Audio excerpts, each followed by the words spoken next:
Muito boa tarde, pessoal, tudo bem? Estamos em mais uma edição aí, Talk Show Meu Kids Melon, hoje inovação e design thinking com o Rodrigo Muniz. Então a gente vai esperar aí 2 minutinhos aí, o pessoal entrando, acessando a live, para que a gente possa também conhecer quem está aí conosco. E aí, Rodrigo, foi fácil chegar aqui na Paulista? Tá super bem localizado, né, meu querido? Não tem como ser ruim, não pode ser difícil chegar na Paulista, né? É Você complicado. mora próximo também, né? Eu moro na Vila Mariana, é um pulinho daqui. É praticamente uma linha reta para chegar aqui, né? Foi bem facinho. Ah, que bom, que maravilha. E hoje ainda, é claro, está no período de férias, então não tem tanto trânsito, ainda a cidade dá para trafegar normal. É verdade. Ó, pessoal acessando a sala, por gentileza, comenta conosco quem são vocês, em que estados que vocês estão, só para a gente ir se apresentando aí, aguardar um minutinho para o pessoal acessar a live. Isso que é legal da internet, né? Porque antigamente, quando a gente falava direto, digamos, vou palestrar, vou para uma empresa falar, a gente estava muito preso àquela cidade, àquele Sim, local. Cara, na internet a nossa mensagem pode chegar para o Brasil inteiro, se não para o mundo, né? com certeza. Isso aí é sensacional, eu gosto muito. Não tem nem limites, né? Como a gente está na língua portuguesa aqui, claro, a gente tem muitos seguidores de Portugal e também países lusófonos, enfim, que tem a língua portuguesa, então, assim, é muita gente mesmo É muita gente. que pode ter esse acesso. Olha que massa, o Geraldo já está aqui conosco, o Leandro, Arícia. Olha, Manaus, que mal, o que eu falei, ó. São Paulo, Manaus, dá para... Isso aí, bastante gente. Que massa, que massa. Minas Gerais aqui, ó. Cocais, é isso? Minas Gerais. Obrigado aí, Arícia. Adoro a página conosco. Que massa, que massa. Legal. O pessoal acessando aí, a Clarice Polis também, nossa amiga, está sempre conosco aí, a família sempre presente, esposa do Gustavo. Então vamos lá, vamos iniciar. O pessoal já deu um minutinho aqui para acessar a live. Rodrigo, por gentileza, se apresente para a nossa audiência, comente aí sua experiência e todo o teu conhecimento aí. Vamos lá. Bem, meu kids, eu sou gaúcho, mas já moro em São Paulo aqui há 7 para 8 anos já. Minha formação eu sou graduado em Sistemas de Informação, venho da área técnica, mas há muito tempo eu fui para o lado da gestão, então tenho MBA em Gestão Empresarial pela FGV. Mais de 15 anos eu atuei dentro do mercado tradicional em grandes empresas, fazendo gestão de times de tecnologia, mas aproximadamente uns 2 anos atrás eu decidi sair do mercado tradicional, abrir minha empresa de consultoria de inovação, que é o Iris, né, e focado prestando consultoria de inovação, ajudando as empresas a levar a inovação para dentro do seu dia a dia. Eu acho sensacional, né? É um tema que eu gosto muito e é sempre legal participar dessa transformação que o mercado está vivendo hoje, né? Ajudar a promover essa transformação. Exatamente. Bom, parabéns, eu já conheço você há algum tempo, sempre elogio o seu trabalho, e até para vocês, assim, terem conhecimento de como a gente se conheceu. Nesse momento de transição que o Rodrigo estava saindo do mercado corporativo para fundar a consultoria de inovação a Iris, ele lançou o Conafink, que foi o primeiro congresso no tema de Design Thinking, totalmente focado nisso. Então ele estava selecionando alguns palestrantes, e aí a gente conversou, apresentei meu trabalho, ele acabou aceitando para que eu pudesse entrar com o tema de Canvas. Porque, assim, vamos falar em metodologias ágeis, de inovação e etc. Primeiro, o Design Thinking ele vai, de fato, liberar esse seu pensamento para a inovação. Até como você vai validar soluções com o seu cliente e tudo mais. O Canvas ele vem num segundo momento para prototipar isso em negócio, vamos dizer assim. Não o protótipo físico, mas como que a gente vai trazer isso para um plano de negócio, falar de parcerias, de custo, abrir mais produtos de acordo com a solução que você propôs inicialmente, enfim, definir bem as atividades do negócio, e aí por isso que teve essa sinergia, e acabou que foi um congresso maravilhoso, né? Grandes pessoas aí no mercado que acabaram concedendo aí esse conteúdo para nós, né? Foi sensacional, porque o congresso ele permitiu, naquele momento, eu reunir 28 experts de mercado. E o que foi mais legal ali é que não foram pessoas que simplesmente passavam um treinamento de inovação. Eram pessoas que realmente estavam aplicando inovação dentro de grandes empresas do mercado. Então a gente teve o Rodrigo Giaffredo, da IBM América Latina, participou, teve o Fábio Serrano, da SAP, teve o Gustavo Oliveira, que na época estava na TOTUS, hoje está na Visa, e foram o André Fleury, da USP. Então a gente acabou pegando diversos segmentos de grandes empresas que estão tendo sucesso em levar a inovação para o dia a dia. Né? E também foi bacana a gente explorar essa série de ferramentas que tem em torno da inovação, que é fundamental. Como falou, tem o Canvas, que ajuda muito na parte de validar o protótipo. Sim. A gente prototipou, validou a interação, validou várias coisas. Pô, para o negócio, qual o impacto que vai ter? Pô, o Canvas é sensacional. Metodologias ágeis para fazer no pós, o design thinking, a gente dá uma solução fechadinha. Legal, mas não adianta eu entregar uma solução inovadora e a partir dali começar um projeto nos formatos tradicionais. Então, metodologia ágil ajuda bastante também. Foi muito legal, foi muito legal. Foram 38 palestras lá, meu kids, durante a semana inteira. Nossa, realmente, foi incrível. Ainda tiveram webinars, pós-palestra, para ter conversação, debates, né? A gente promoveu essa interação do expert com o pessoal que tem interesse, porque isso é sensacional. Eu acho que o principal objetivo, quando a gente reúne uma série de experts para passar conhecimento, é o compartilhamento. Né? E o compartilhamento é legal porque esse tipo de webinar que você falou é legal, porque, cara, por mais que eu tento ser o mais claro possível aqui, vão ficar dúvidas. E abrir esse canal das pessoas poderem trocar e trocar informação é sensacional para que a gente possa evoluir junto, né? Eu acho que é demais isso. Com certeza. Isso enriquece demais o Congresso, porque é um momento de um debate real, né? De uma interação, e você, de fato, os palestrantes tiveram esse acesso com um grande público, né? E só que tu comentou de webinar, eu acho que nem todo mundo sabe, o Conathink ele foi feito online, tá? Então eram 38 palestras online. Qualquer pessoa podia acessar de qualquer lugar, ele era gratuito para assistir ao longo da agenda programada, então qualquer pessoa do mundo aí poderia acessar o link e assistir essas palestras. Os webinars que tu comentou agora, meu kids, eles foram realizados então depois, onde as pessoas podiam trocar informações, digamos, ao vivo com o palestrante. Então, foi sensacional. Perfeito. E também, Rodrigo, você tem um projeto, né, o The Thinkers. Explica para nós, aí para o nosso grande público, o que é esse projeto, qual é o conceito, enfim. É o seguinte, meu kids, o Conathink ele já nasceu dessa minha vontade de levar a inovação para o maior número de pessoas possíveis. Certo. Por quê? Durante a consultoria, durante as consultorias que eu presto nas empresas, o que eu vejo, o que muitas pessoas vêm falar comigo é o seguinte: cara, eu gosto muito de inovação, eu leio os livros, eu estudo, só que quando eu vou aplicar a inovação dentro da minha empresa, sozinho, quero aplicar uma técnica de inovação aqui, eu não consigo aplicar. Eu não consigo porque a barreira, eu tenho uma barreira muito grande que é a cultura da minha empresa. O pessoal não tem a cultura da inovação. Então, quando eu falo de uma técnica, ou quando eu falo sobre uma ferramenta que eu quero utilizar, eu não consigo aplicar. Ou quando eu aplico, eu não consigo tirar o resultado que eu espero. Né? Então, essa é uma grande barreira. O The Thinkers, ele vem justamente atacar essa dor que existe hoje. A gente traz um expert para mostrar, ele apresenta uma técnica e ele mostra o passo a passo de como tu pode levar aquela técnica para dentro da tua empresa, para dentro do teu trabalho. Como é que tu aplica no dia a dia? Então ele mostra quais são as barreiras que tu vai enfrentar e ele já te dá alguns caminhos, estratégias para romper essas barreiras. Porque isso é sensacional, é tu conseguir aprender uma técnica de inovação e aplicar ela no teu dia a dia e tirar um resultado diferenciado dali. Né? E inovação não é para ficar só na teoria, tem que tirar do papel e botar na prática, né? Entendi. E tá perfeito. Principalmente, não pode ficar só no campo da ideação, no campo da elaboração. Você tem que ir para a prática, você tem que testar, validar soluções. Você precisa estar de acordo com o seu grupo de clientes, ou vamos dizer assim, usuários dessa solução, porque muitas vezes a gente quer melhorar um processo de uma empresa. Sim. Não necessariamente é um produto físico. Não.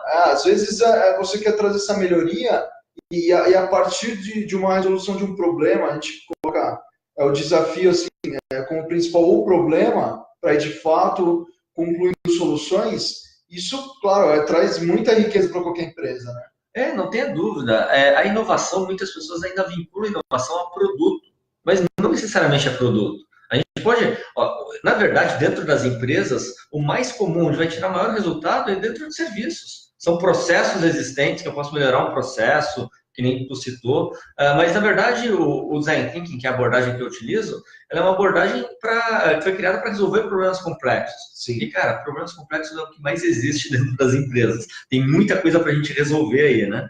Então, acho que o grande desafio é como tu conhece essas ferramentas que o Design Thinking te oferece e como é que tu consegue aplicar essas ferramentas em desafios do teu dia a dia. Porque esse é um outro ponto que eu acho que gera muita confusão, né? As pessoas quando acham que, legal, estou estudando inovação, conheço de inovação, então agora eu tenho que ter um projeto novo para gerar um produto inovador. Não, aplica inovação para resolver um problema que tu tem dentro da tua equipe hoje, que tu tem ali no teu dia a dia. Aplica ali e já vai ter resultado direto, né? É um resultado rápido. De fato, assim, o Design Thinking ele é muito centrado no ser humano, correto? Nas necessidades, anseios, a questão de empatia, é um valor que rege o Design Thinking. Então, assim, claro, a empatia na genuinidade, de você se colocar no lugar do outro, você compreender as necessidades, você, de fato, calçar o sapato dessa pessoa que vai usar essa solução, para você sentir as dores também.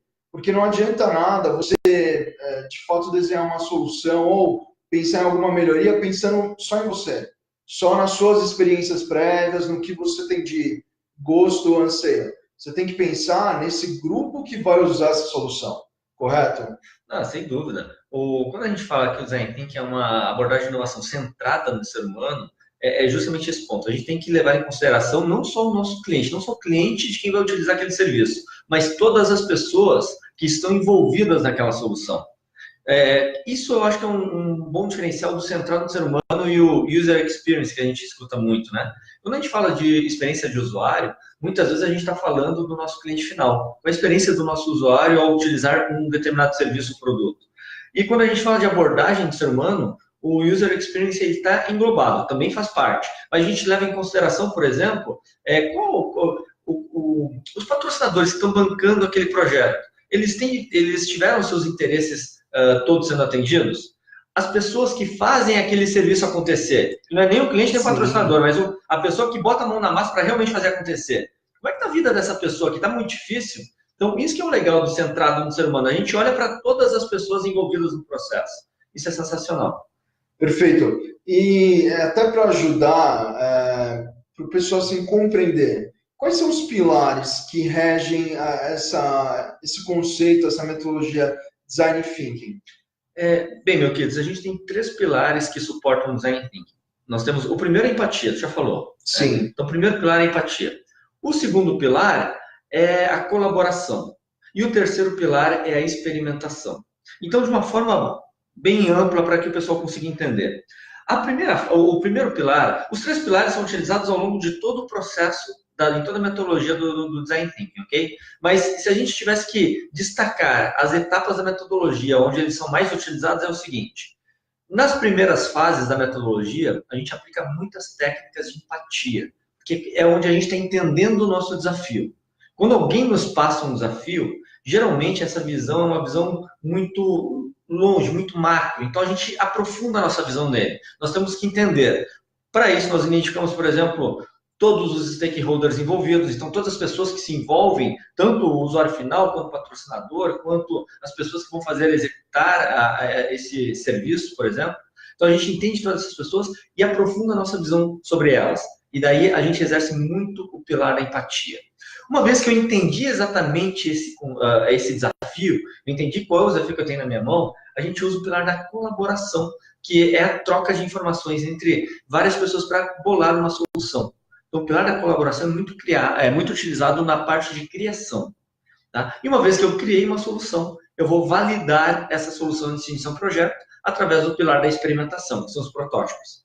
Né? Okay. Então, é mais ou menos esses 3 pilares. Eu entendo muito bem o meu desafio com a empatia. Depois, a gente faz o processo de criação em equipe. Né? Depois a gente pode falar um pouquinho, mas o Design Thinking ele preza que tu tem que trabalhar com times multidisciplinares para incentivar, estimular a criatividade. Né? Então a gente usa a colaboração e depois a gente usa a experimentação para validar essa solução antes de iniciar o projeto. Sim, complementando o que o Rodrigo disse, quando a gente vai pensar num projeto, num desafio, Assim, essa cultura é muito do Vale do Silício, de você trazer de fato um biólogo, uma médica, uma engenheira, um advogado, um contador, enfim, pessoas de áreas totalmente distintas, porém com visões diferentes sobre essas experiências. Então, assim, cada um no seu melhor, nossa, o resultado é riquíssimo.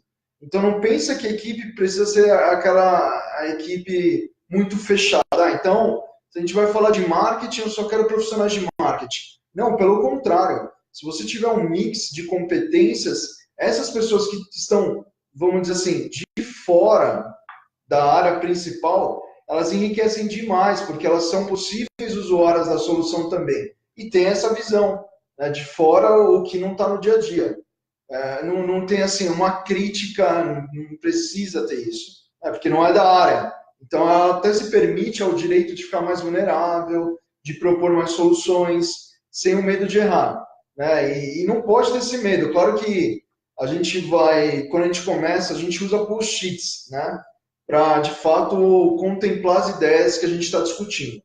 Então, num primeiro momento, a gente fala assim, divergência, que é você colocar um monte de ideias. Vai colocando post-it, post-it, post-it, e aí você tem uma abrangência. Depois a gente vai passar a qualificar essas ideias.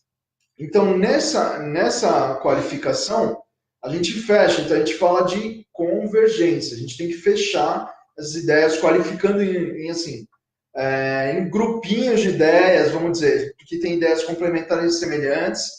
E aí, dessa forma, a gente vai constituindo uma solução. Não é isso, Rodrigo? É isso, e é até o seguinte, deixa eu trazer um exemplo para ficar clara a questão do time multidisciplinar que ele falou aqui, meu Kids. Eu gosto de usar muito a seguinte analogia, cara. Vamos pensar o seguinte, a gente vai bolar uma solução, a gente vai montar um time aqui com 3 pessoas. Correto. Ok? Então, nós temos 3 pessoas para bolar uma solução. Eu costumo falar que cada uma dessas pessoas que chega para o time, ela vem com uma bagagem de vivências e experiências passadas. Né? A criatividade nada mais é do que tu pegar todas essas tuas vivências e experiências passadas e mesclar ou misturar essas experiências e vivências para bolar uma solução.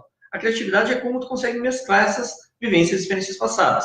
Pode ser um trabalho, um projeto anterior que você participou, pode ser uma viagem que você fez com seu avô, uma conversa que ele contou sobre alguma experiência passada. Um exemplo, um case até bem famoso, é um hospital, uma emergência de um hospital de Nova York, que estava tendo uma taxa de mortalidade muito grande no setor de emergência, na entrada, quando entravam pacientes críticos.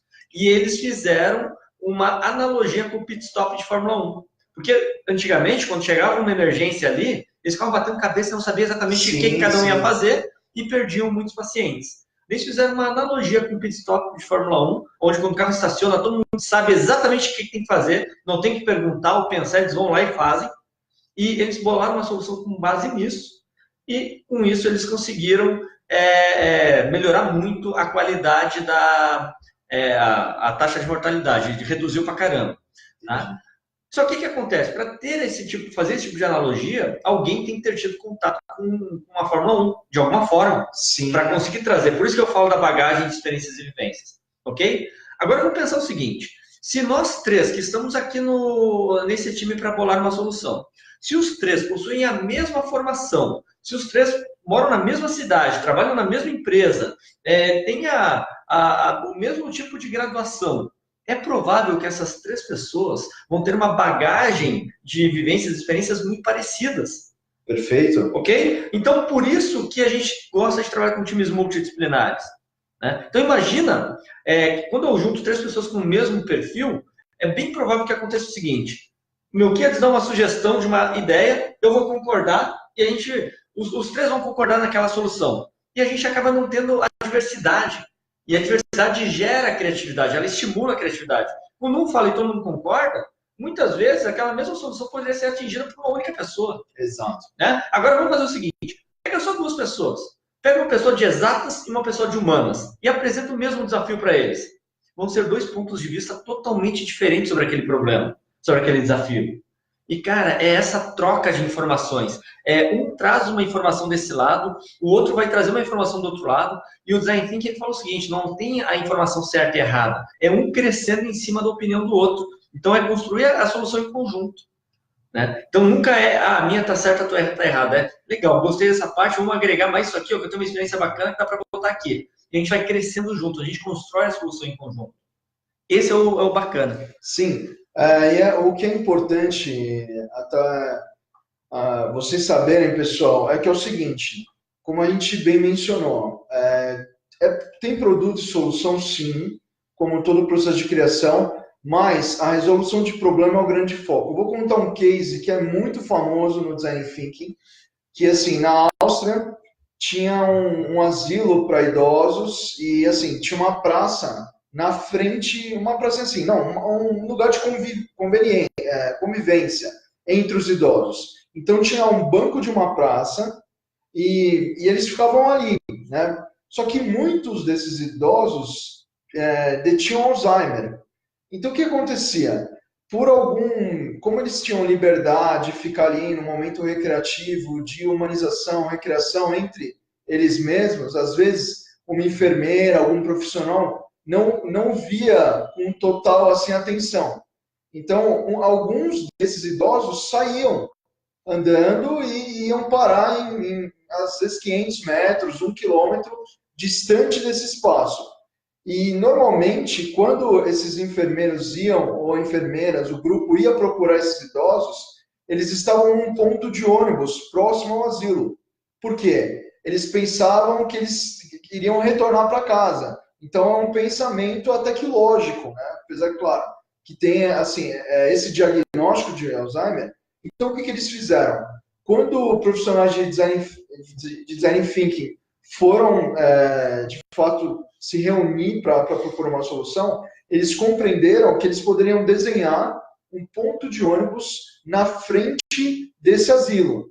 Então, assim, todo momento que algum idoso pensasse em sair, ele ia para esse ponto, que era do lado, assim, muito próximo, do lado, assim, do asilo. Então, não tinha como, de fato, eles ficarem desaparecidos ou terem alguma ocorrência policial na procura dos mesmos.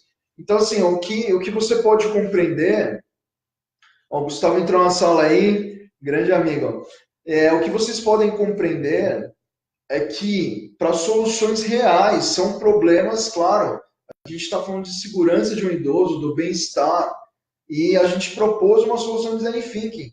A gente poderia passar aqui uma tarde inteira comentando de vários e vários cases de soluções propostas para melhoria do próprio ser humano que somos nós. O que importa é a nossa segurança, o nosso bem-estar, a nossa comodidade, entende? Um outro exemplo também foi da Tecnisa, construtora. Então, claro, hoje assim, tem muitos lançamentos de empreendimentos, né? E a concorrência, tem fatores macroeconômicos, a política, a economia, tudo isso influencia também numa questão de compra. Mas vamos falar que assim, se tem muitos lançamentos de empreendimentos, você precisa se diferenciar como construtora e tudo mais. E uma das soluções propostas por profissionais de design thinking é que na própria garagem, onde era um ambiente tradicional, qual é de garagem? Um ambiente escuro, correto? Uma luz baixa, não é confortável de ficar, ninguém gosta de ficar na garagem, porque não é bonito, esteticamente não é legal, não é confortável, não te transmite nada de positivo, vamos dizer assim. Então eles começaram a pintar as garagens, arborizar, colocar ferramentas nas garagens, porque, por exemplo, para quem mora em apartamento, comprar uma furadeira é um tiro no pé,